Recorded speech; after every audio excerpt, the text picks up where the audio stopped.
ஆதி பாரதி சீரியலில் என்ன நடக்க போகுதுன்னு பார்க்கலாம் வாங்க வீடியோக்குள்ள போகலாம்.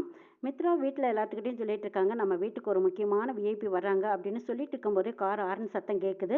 அடடே வந்துட்டாங்க போல இருக்கு, வாங்க எல்லாரும் சேர்ந்து வரவேற்கலாம் அப்படின்னு சொல்லி எல்லாரும் வெளியில் போய் பார்க்குறாங்க. அங்கே பவானி ஏகாம்பரம் வர்றாங்க. இதை எதிர்பார்க்கவே இல்லை நம்ம ஆதி. சித்தப்பா நான் உங்களை எதிர்பார்க்கவே இல்லை, நீங்கள் வந்ததில் எனக்கு ரொம்ப சந்தோஷம், வாங்க வீட்டுக்குள்ளே போகலான்னு ஆதி அவங்க ரெண்டு பேர்த்தையும் வீட்டுக்குள்ளே கூட்டிகிட்டு போகிறாங்க. தவகளை பாட்டிக்கிட்ட சந்தேகமாக கேட்குறாங்க, இவங்க யார் இவ்வளோ நாளாக நான் பார்த்தது இல்லைங்கிறாங்க. ஆமாம் எனக்கும் அப்படி தான் சந்தேகமாக இருக்குது, ஆனால் இப்போ தானே ஆதி சித்தப்பா சித்தின்னு சொன்னாருன்னு பேசிட்டு இருக்கும்போது அப்போ லண்டன் பாட்டி கேட்குறாங்க, அது இவங்க யாருன்னு நீங்கள் எங்களுக்கு சொல்லவே இல்லையேங்கிறாங்க. அப்போ பவானி தான் சொல்கிறாங்க, ஆதியோட அப்பாவும் என் வீட்டுக்காரரும் அண்ணனும் தம்பியும் எங்களுக்குன்னு இருந்த சொத்தை நாங்கள் விற்றுட்டு லண்டனில் போய் செட்டில் ஆகிட்டோம். நாங்கள் வந்த போது தான் ஆதி இந்தியா வந்திருக்கான். அதுக்கு முன்னாடியே ஆதியோட அம்மா, அதாவது எங்கள் அக்கா எங்கிட்ட கொஞ்சம் பணம் கொடுத்து வச்சுருந்தாங்க. அந்த பணத்தை ஆதிக்கிட்டேயே ஒப்படைக்கலான்னு சொல்லித்தான் இப்போ நேரில் பார்த்து கொடுத்துட்டு போகலான்னு வந்திருக்கோங்கிறாங்க பவானி. கொஞ்ச நாளைக்கு முன்னாடி தான் மித்ரா ஆதிக்கும் எனக்கும் கல்யாணம் நடக்க போகுதுன்னு எங்ககிட்ட சொன்னால், இந்த கல்யாணத்துக்கு கண்டிப்பாக நீங்கள் வந்துடணும்னு வேற சொல்லியிருக்கா. அதனால தான் நாங்கள் கல்யாணத்தை பார்க்குறக்காக வந்திருக்கோங்கிறாங்க பவானி. ஆதி சைடில் யாருமே இல்லைன்னு எங்ககிட்ட சொன்னா, அப்புறம் தான் நீங்கள் தான் முன்னாடி வந்து கல்யாணத்தை பண்ணி கொடுக்கணும்னு என்கிட்ட பொறுப்பாக சொல்லி கேட்டுக்கிட்டா.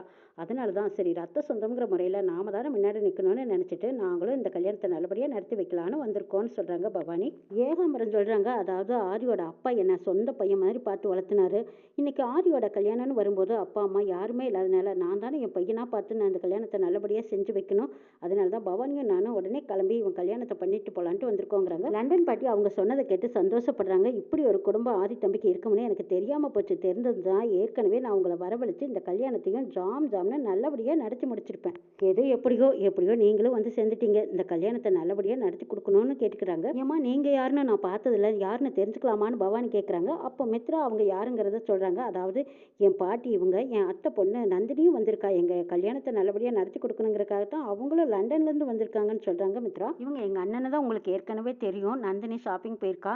இங்கே நிற்கிறாங்களே இவங்க தான் பாரதி, எங்கள் ஆஃபீஸில் அக்கௌண்டண்ட்டாக இருக்காருன்னு சொல்கிறாங்க. ஆஃபீஸ் வேலையாக வந்திருக்காங்களான்னு பவானி கேட்குறாங்க. இல்லை ஆதியோட கெஸ்ட்டாக தான் இங்கே வந்திருக்காங்க. பாரதிக்கு பின்னாடி அந்த பாட்டி தவக்கலை குழந்தைங்க இவங்க எல்லாருமே ஆதியோட கெஸ்ட்டாக தான் இங்கே வந்து தங்கியிருக்காங்க. மித்ரா விரிவாக சொல்லிக்கிட்டு இருக்கும்போது ஆதிக்கு சந்தேகமாக இருக்கு. ஆமாம் நானும் பாரதியும் கல்யாணம் பண்ணிக்கிட்ட போது அம்மாவும் கூட இருந்திருக்காங்க. அப்போ சித்திக்கு இந்த விஷயம் தெரிஞ்சிருக்கணுமே.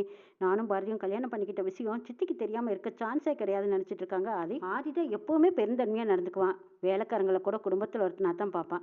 ஏன் பாரதி நீங்கள் ஆஃபீஸில் தான் வேலை பார்க்குறீங்களாங்கிறாங்க. ஆமாங்கிறாங்க பாரதி. ஆதிக்கு இன்னும் சந்தேகம் கொடுது. ரெண்டு பேரும் தெரியாத மாதிரி பேசிக்கிறாங்களே, என்னவா இருக்கும்?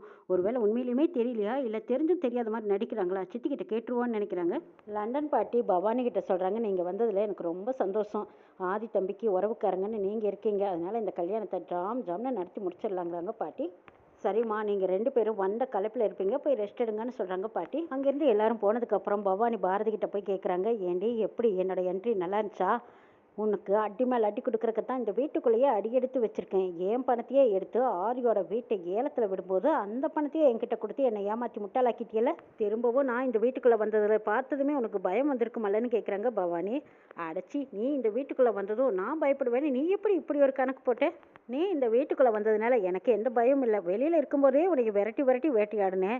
இப்போ நீ இந்த வீட்டுக்குள்ளே வந்து சிக்கியிருக்க. உன்னை ஒன்றும் விரட்டுறதோ இல்லை அடிக்கிறதோ எனக்கு ஒன்றும் பெரிய கஷ்டம் கிடையாதுங்கிறாங்க பாரதி. பவானி, நீ ஒரு அடி எடுத்து வச்சா நான் 16 அடி தாண்டி போய்கிட்டே இருப்பேன். என்னைவெல்லாம் உன்னால் ஒன்றும் பண்ண முடியாதுங்கிறாங்க பவானி. இலக்காரமாக சிரிக்கிறாங்க. என்னோட விளையாட்டையே நீ புரிஞ்சுக்க மாட்டேங்கிறியே பாரதி. உனக்கு எப்படி ஒரு விளையாட்டு காட்ட போகிறேன் பாரு. நான் சொல்கிறதெல்லாம் நடக்க போகுது. முதல்ல ஆதிக்கு ஆஃபீஸ்லேருந்து ஃபோன் வரும்னு சொல்லிக்கிட்டு இருக்காங்க. அதே மாதிரி ஆதிக்கு ஃபோன் வந்துருச்சு.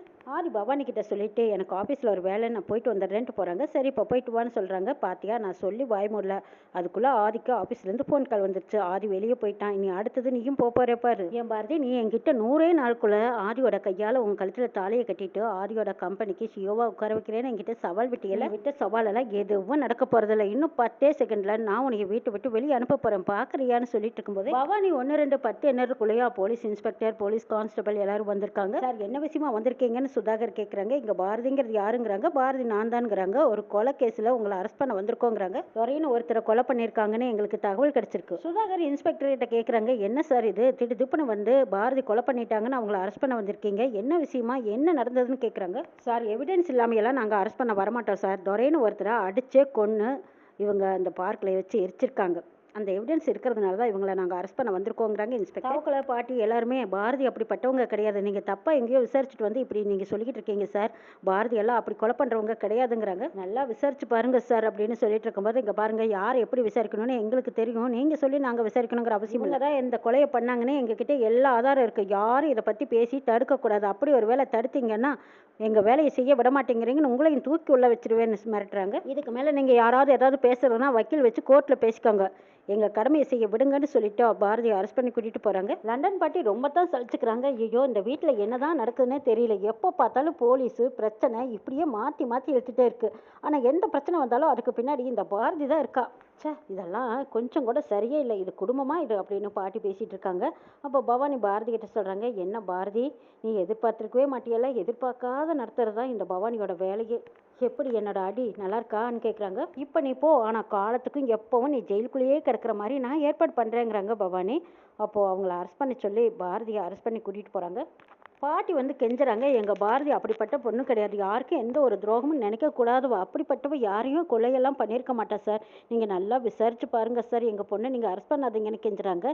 இதை பாருங்கள் பாட்டியம்மா, நாங்கள் எல்லாம் நல்லா விசாரிச்சுட்டு தான் வந்து அவங்கள அரெஸ்ட் பண்ணுறோம். நீங்கள் என்னமோ வயசில் பெரியவங்க, நீங்கள் சொல்கிறீங்க, உங்களுக்கு தெரிஞ்ச வரைக்கும் நீங்கள் சொல்லிட்டீங்க, ஆனால் எங்களுக்கு கிடைச்ச இன்ஃபர்மேஷன் படி இவங்க கொலை பண்ணியிருக்காங்க, எங்களுக்கு ஆதாரமும் சாட்சியும் கிடச்சிருக்கு பாட்டி, அதனால தான் இவங்களை அரெஸ்ட் பண்ணி கூட்டிகிட்டு போகிறாங்கிறாங்க. அப்போ தமிழ் ஆதித்யா 2 பேரும் அழுகுறாங்க. நீங்கள் 2 பேரும் அழுகாதீங்க, அம்மா எந்த தப்பும் பண்ணலை, நான் நிரபராதி, கூடிய சீக்கிரம் வந்துடுவேங்கிறாங்க பாரதி.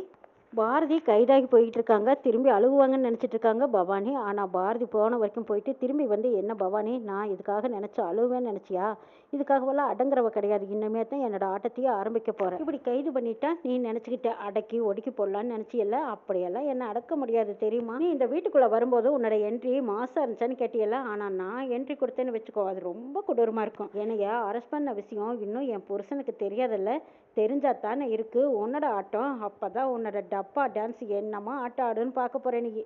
என் புருஷன் வந்ததுக்கு அப்புறமா எங்களோட 2 பேர்த்தோட ஆட்டமும் உனக்கு ரொம்பவே ரீஎன்ட்ரியாக இருக்கும், நீ ரொம்ப நேரமெல்லாம் காக்க வைக்க மாட்டோம் பவானி, நீயும் சீக்கிரம் அங்கே வந்துடுவேன், காத்துருன்ட்டு போகிறாங்க பாரதி.